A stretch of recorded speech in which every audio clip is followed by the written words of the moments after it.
Hi, welcome to my home. This is a place where I have my quiet time and I pray, and it's a place I really enjoy. I wanted to reach out to you and give you a brief hello. Emailing and text, it's okay, but I love this idea of video, and it's another way to connect. And I miss Bible study, I miss our community, and if you're like me, maybe your family and friends are not as close by as you would like them. So for those of you who are in our Genesis study, we've been looking at Abraham, who left everything he knew to follow the Lord. And when he arrived in Canaan, the first thing he experiences is famine. And yet he was where God wanted him to be, exactly where and when God wanted him to be there. So how do we respond when the unexpected creates uncertainty? Do we run to Egypt? Do we birth an Ishmael? Or are we like Rebecca and we inquire of the Lord?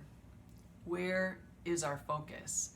Hebrews 12 verses 1 and 2 says, "Since, therefore, we are surrounded by such a great cloud of witnesses, let's lay aside all the weight and the sin which so easily holds us back, and let us run with endurance the race set before us." And this is the really good part.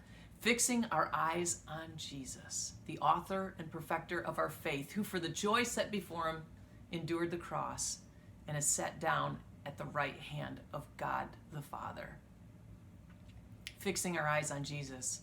Well, what does that mean? How do we do it? How can I know and trust the heart of Jesus? I know for me, I have to turn my focus to him by renewing my mind on a daily basis. I need to listen to the text, read the text, memorize the text. I suppose if I had kids still at home, I'd help them memorize it too. I need to hear myself say, "The Lord is my light and my salvation.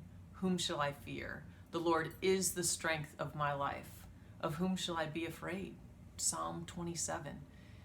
I need to change what I say.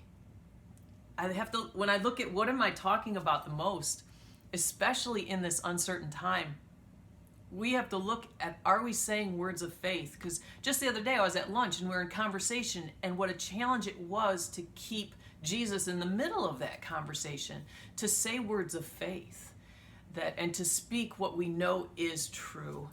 So we can, for me, it's renewing my mind and changing what I say, but also changing what I do and reaching out to others to offer hope.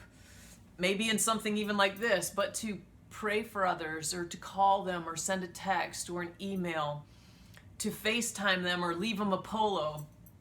Maybe it's something a little more practical, and you're making a meal for someone or going to get groceries for a person who can't get out as easily as you can. Maybe it's even watching kids. Somehow staying in community, even though community right now looks a whole lot different than it did just weeks ago.